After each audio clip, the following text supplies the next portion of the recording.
मौला मेरे मौला, मौला मेरे मौला, मौला मेरे मौला, मौला मेरे मौला। बिस्मिल्लाहिर्रहमानिर्रहीम, अल्हम्दुलिल्लाहि रब्बिल आलमीन, अर्रहमानिर्रहीम, मालिकि यौमिद्दीन।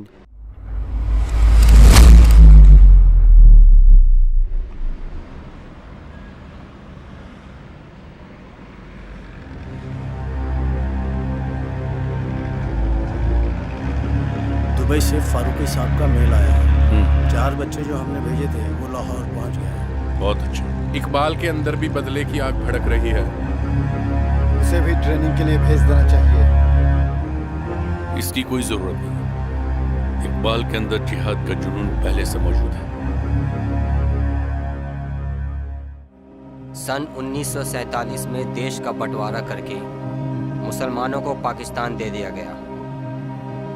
अब ये 25 करोड़ कटुए भारत में क्या कर रहे हैं? इन सालों के पिछवाड़े पे लात मारकर इन सब को पाकिस्तान भेज देना चाहिए। इन बाबर की नाजायज औलादों का राम के देश में क्या काम? भारत हिंदुओं का देश है। जय श्री राम। भैया रिजवान मलिक साहब आए हैं। बिठाओ। हाँ हाँ, हम रिजवान मलिक ही बोल रहे हैं। जी नहीं, आज तो मैं एक जरूरी मीटिंग में मसरूफ हूं। कल का कोई वक्त मुकर्रर कर लेते हैं। जी ठीक है। सलाम रिजवान भाई। वालेकुम सलाम। इनसे मिलो, ये हैं रहमान जावेद। सलाम। और मेरे ऑफिस में इनसे तो मिल ही चुके होगे। जी हाँ, इनसे तो वाकिफ है। इकबाल, आज तुम्हारे दादा अबू मेरा मतलब है हाफिज साहब दिखाई नहीं पड़ रहे हैं। दरअसल जुमेरात के दिन ईशा की नमाज वो दरगाह की मस्जिद में ही पढ़ते हैं, फिर कब्रिस्तान जाकर तमाम मरहूमीन के लिए दुआए मगफिरत करके ही वापस लौटते हैं। ये तो बड़ा ही नेक काम है। वैसे पूरा शहर उनके अच्छे काम के लिए उन्हें जानता है। बिला तफरीक़े मजहबो मिल्लत सभी उनका नाम इज्जत तो एहतराम से लेते हैं। बाय द वे इकबाल, हमने रहमान जावेद साहब का इंट्रोडक्शन ठीक से नहीं कराया है। आप पेशाए सहाफत से जुड़े हुए हैं, उर्दू अखबार कौमी आवाज के लिए लिखते हैं, और इनकी भी कहानी कुछ हद तक तुमसे मिलती जुलती है। पूरा खानदान काशगंज के फिरके वाराना दंगे फसाद में मारा जा चुका है, लेकिन आजकल ये हमारे साथ है, हमारे स्लीपर सेल का अहम हिस्सा है। रिजवान साहब ने तुम्हारे बारे में मुझे बताया कि किस तरह से तुम्हारे अम्मी और अब्बू गुजरात के फसाद में मारे गए। उस वक्त हमारी उम्र सिर्फ 5 साल थी।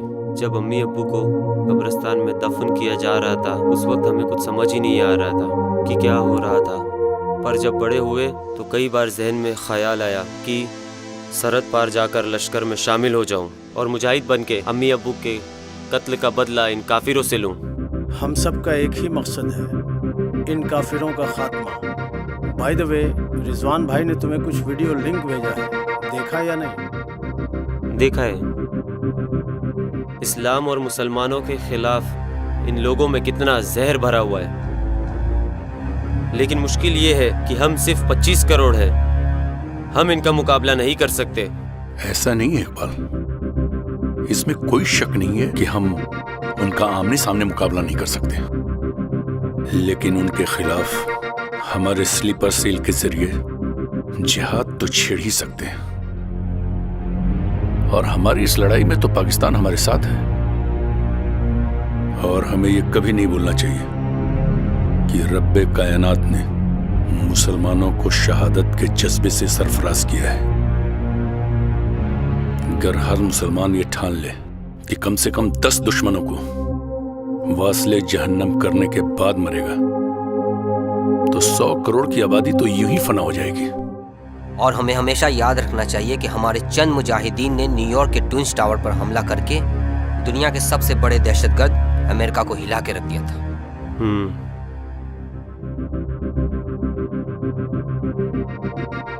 इसे रख लो तुम्हारी हिफाजत के लिए।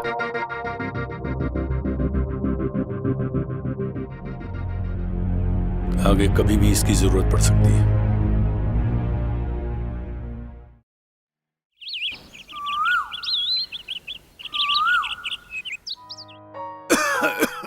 दादाजी, ये रहा आपका जुशांदा। अखबार रख दीजिए, पहले से पी लीजिए, आपकी सर्दी खांसी ठीक हो जाएगी। अल्लाह तुझे सलामत रखे बेटा। हमारा कितना ख्याल रखते हो तुम। तुम्हें सब पता है हमें कब क्या चाहिए। दादाजी, हमारी जिंदगी भी आप ही की दी हुई जिंदगी है। अगर उस रोज फुटपाथ से उठाकर आप अपने घर में ना लाए होते तो हम पता नहीं कहाँ पड़े होते। आप तो हमारे लिए भगवान स्वरूप हैं दादाजी। ऐसा नहीं है बेटा, हम तो महज एक इंसान हैं, और इंसान कितना भी बड़ा महान क्यों ना बन जाए, वो भगवान नहीं बन सकता। इस दुनिया में कोई किसी का भगवान नहीं कृष्णा भैया, हम सब इंसान हैं। दादा अबू ने अगर आप पर कोई मेहरबानी की तो ये मत समझो कि मेहरबानी उन्होंने की, बल्कि उनको माध्यम बनाकर मेहरबानी तो उस भगवान ने की है जो हम सबका मालिक है और वही हम सबको पालता भी है। कुछ समझे कृष्णा? यास्मीन कॉलेज में पढ़ाती है, शाम को इसके साथ बैठकर तू भी कुछ पढ़ा कर। दादाजी, दीदी ने मेहंदी लिखना पढ़ना दोनों सिखा दिया है। वाह वाह वाह, अच्छी बात है, बहुत अच्छी बात है। दीदी, आपके लिए कुछ चाय कॉफी लाऊं? नहीं, हम पी चुके हैं। तो ठीक है, आपके लिए नाश्ता तैयार कर देता हूँ, आपको कॉलेज भी जाना होगा। जी दादा अबू, आई थिंक आपको इकबाल के बारे में कुछ सोचना चाहिए। क्या हुआ उसे? ग्रेजुएशन तो वो पूरी कर चुका है, मगर आगे वो पढ़ना नहीं चाहता। मेरे ख्याल से उसे मामू के पास बम्बई भेज देना चाहिए। मगर क्यों? मामू की वहाँ काफी लोगों से जान पहचान है, कोई अच्छी सी नौकरी दिलवा देंगे उसे। अब यहाँ नौकरी मिलना कितना मुश्किल है ये तो आपको पता ही है। वो तो ठीक है बेटा, पर ये बम्बई बड़ा अजीब सा शहर है। गबन उसके कैरेक्टर के साथ जुड़ा हुआ है। जो वहां जाता है वो वहीं का होकर रह जाता है। तुम फिक्र मत करो, मैं इकबाल को समझाने की पूरी कोशिश करूंगा कि वो एमए तक पढ़ाई पूरी कर ले, और उसके बाद तुम्हारी तरह उसे किसी कॉलेज में लेक्चरर की नौकरी भी मिल सकती है। दादा अब्बू, मुझे कुछ प्रॉब्लम नजर आ रहा है। प्रॉब्लम? कैसा प्रॉब्लम? चंद महीनों से इकबाल के बिहेवियर में काफी बदलाव है। वो न जाने किससे देर रात तक फोन पे बातें करता रहता है। दीदी, हम बताएं भैया किससे बात करते हैं? वो जो अपने वकील साहब है ना, रिजवान मलिक साहब, उनका फोन आता है। एडवोकेट रिजवान मलिक? इकबाल की और रिजवान मलिक की दोस्ती के पीछे क्या वजह हो सकती है? आज इस मुल्क में मुसलमानों का वजूद खतरे में है। अपनी हिफाजत के लिए अगर हमने कोई कदम नहीं उठाया तो म्यांमार के रोहिंग्या मुसलमानों की तरह हम भी काजर मौली की तरह काटे जाएंगे और हमारी माँ बहनों की इज्जत लूटी जाएगी। हमें भी आने वाली नस्लों के लिए कुछ करना पड़ेगा। अगर 20 से 25 लाख मुस्लिम नौजवान शहादत देने के लिए आमादा हो जाएं, तो हम इस हुकूमत की बुनियाद को हिला सकते हैं, जैसा कि सिखों ने किया था 80 में, और जिसके नतीजे में इंदिरा गांधी को अपनी जान गंवानी पड़ी। इस मुहिम की शुरुआत हो चुकी है। यूपी, बिहार, बंगाल और दक्षिण भारत के बहुत सारे शहरों में हमारे स्लीपर से इस काम कर रहे हैं। अल्हम्दुलिल्लाह, बहुत सारे मुस्लिम नौजवान हमारे इस मुहिम का हिस्सा बन चुके हैं और बहुत सारे मुस्लिम हमारे इस लड़ाई में हमारा साथ दे रहे हैं। फाशिज्म के खिलाफ एक लंबी लड़ाई के लिए हमें अपने आप को तैयार करना होगा। तो ठीक है जनाब, आइए।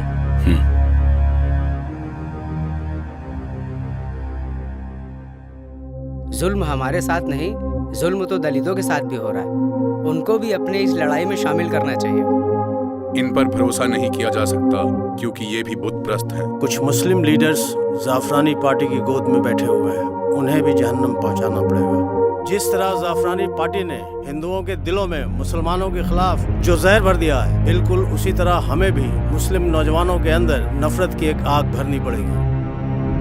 हम सुसाइड बॉम्बर्स भी तैयार करेंगे और पूरे हिंदुस्तान में सीरिया जैसे हालात पैदा कर देंगे। इस जिहाद में इंशाअल्लाह हमारी फतह होगी, जरूर होगी।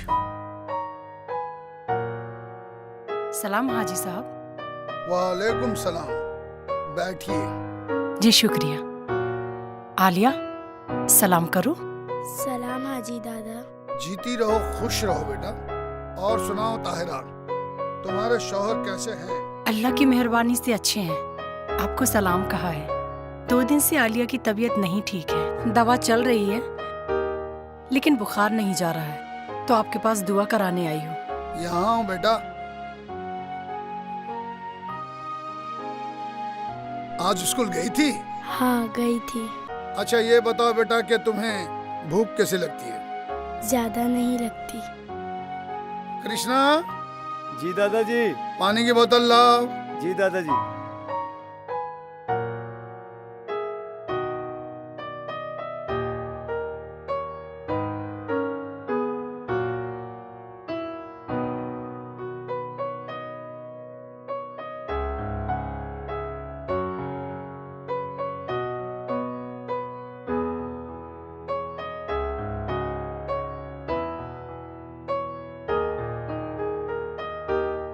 ये लो बेटा, ये पानी दिन में 3 बार पीना, खाना खाने के बाद। इंशाअल्लाह तबीयत ठीक हो जाएगी तुम्हारी। शुक्रिया हाजी साहब, चलती हूँ। खुदा हाफिज। खुदा हाफिज।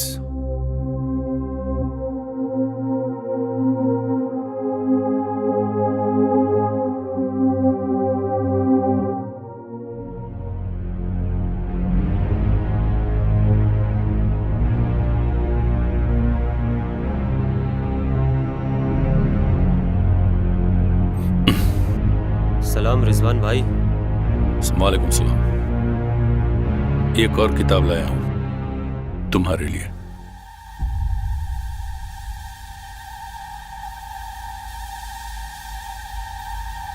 इस किताब को पढ़ने के बाद तुम्हें पता चलेगा कि भारत में हिंदू आतंकवाद की जड़ें किस हद तक मजबूत हैं। करकरे को किसने मारा, ये जानकर तुम हैरान हो जाओगे।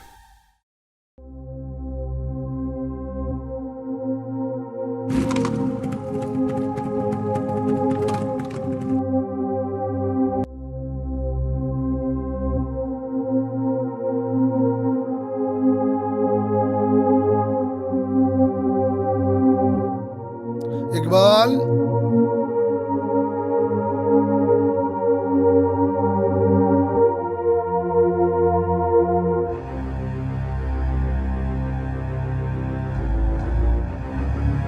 कई दिनों से मैं तुमसे कुछ बातें करना चाहता था, मगर हर रोज सुबह तुम घर से निकल जाते हो और रात देर से घर लौटते हो, तो बात करने का मौका ही नहीं मिला। जी बोलिए दादा अब्बू, क्या बात है?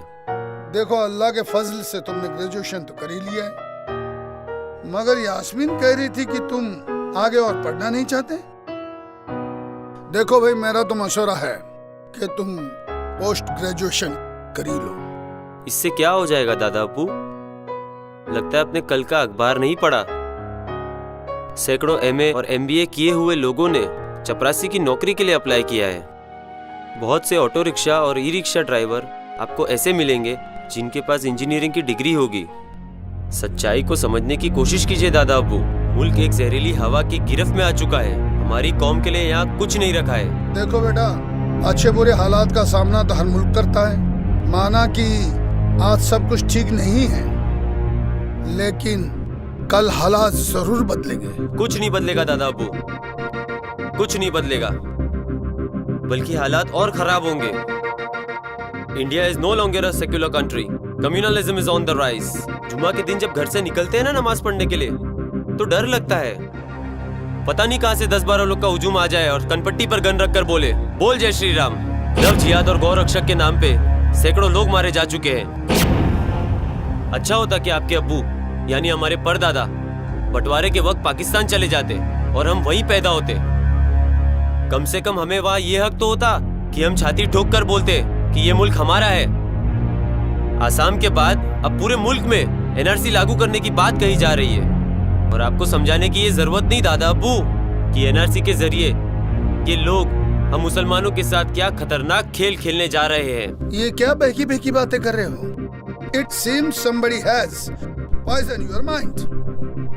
रिजवान मलिक की सोबत ने तुम्हारे जहन में जहर भर दिया है। This man is known for his Talibani thoughts. आप गलत समझ रहे हैं दादा अब्बू। रिजवान मलिक एक सच्चे मुसलमान है।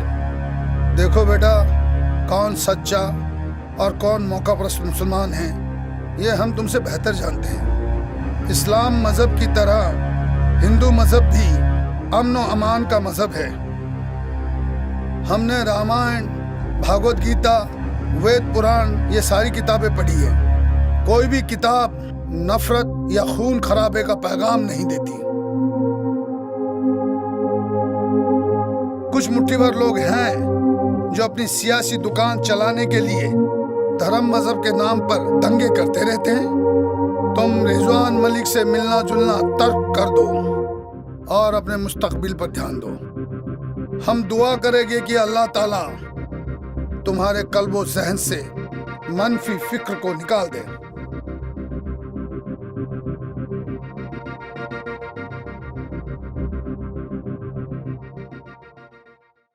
आगे क्या होने वाला है?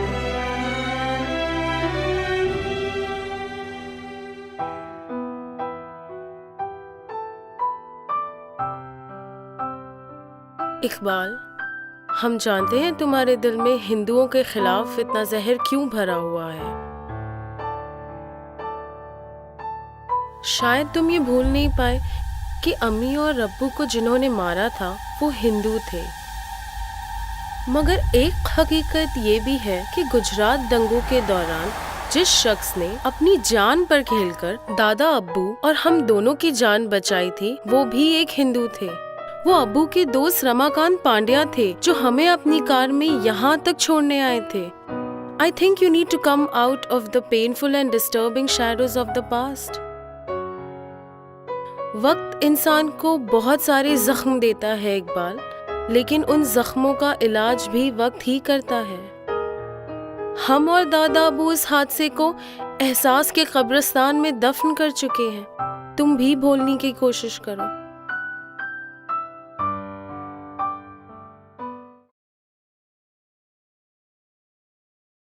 इकबाल, डॉक्टर समीर पाशा एक बड़े इस्लामिक स्कॉलर हैं। हैदराबाद के एक मदरसे में इस्लामियात पढ़ाते थे। अमेरिकन टेररिज्म पे कई किताबें लिख चुके। ये तो बड़ी अच्छी बात है कि डॉक्टर समीर जैसे पढ़े लिखे लोग अब हमारे साथ आ रहे हैं। अच्छा इकबाल, हमारे इन साथियों के बारे में तो तुम जानते ही हो, लेकिन इनकी खास क्वालिफिकेशन के बारे में तुम शायद नहीं जानते होगे। ये सब सरहद पार से ट्रेनिंग लेकर आए हैं और सब के सब बम बनाने में माहिर हैं। हाँ, आज़ादी के बाद से मुसलसल हमारी कौम के साथ नाइंसाफी होती आ रही है। अब वक्त आ गया है इंसाफ के लिए लड़ने का। RDX और बम बनाने का सारा सामान हमारे पास आ चुका है। जगह हमने सोच रखी है। बम बनाने का काम हम बड़े कब्रिस्तान में करेंगे, लेकिन ये काम बड़ी होशियारी से करना पड़ेगा और कब्रिस्तान के चौकीदार को भी कॉन्फिडेंस में लेना पड़ेगा। टारगेट ऐसा होना चाहिए कि ज्यादा से ज्यादा लोग मारे जाएं। टारगेट हम डिसाइड करेंगे। यस, टारगेट तुम ही डिसाइड करोगे क्योंकि तुम इस ऑपरेशन के कमांडर हो।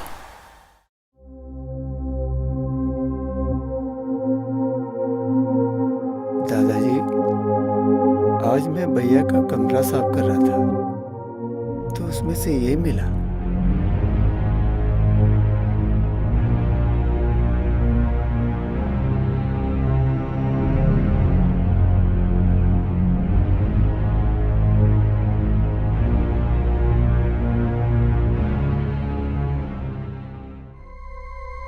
हम पूरी तरह तैयार है रिजवान भाई।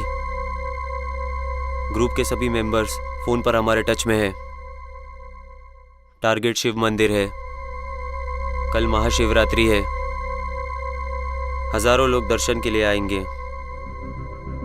बॉम्ब को स्कूटर में फिक्स कर लिया गया है। कल ठीक 11 बजे हम खुद स्कूटर को मंदिर के मेन गेट के आसपास पार्क करेंगे। 11:30 बजे धमाका होगा। इस धमाके में 200-250 काफिर मारे जा सकते हैं। गुड।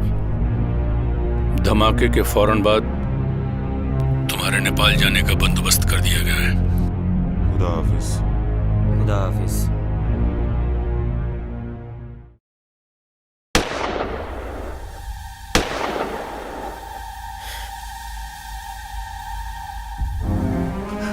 इकबाल, भैया, इकबाल, इकबाल।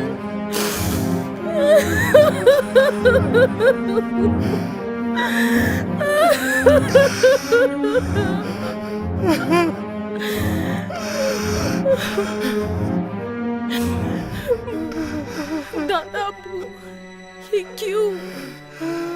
मैंने तो सिर्फ गोली चलाई है, इसे मैंने नहीं मारा। इसकी मौत तो आजकल फिरका परस्ती की गर्म हवा चल रही है उससे हुई है। The heat waves of communalism has killed him. हम एक गांधीवादी है, हमारा खून गोडसे की राह पर चले, ये हम कैसे बर्दाश्त कर सकते थे। इसलिए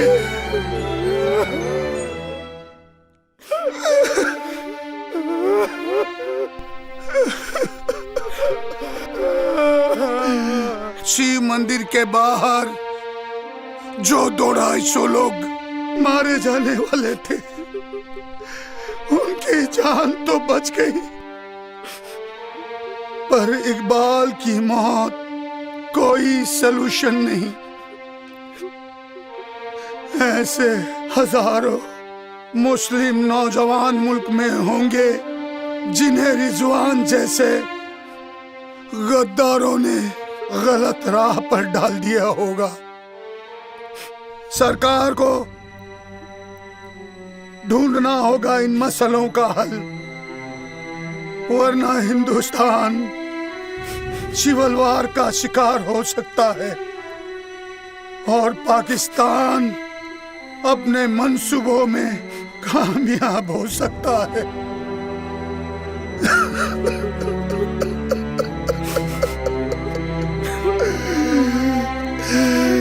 मैंने नहीं मारा इसे।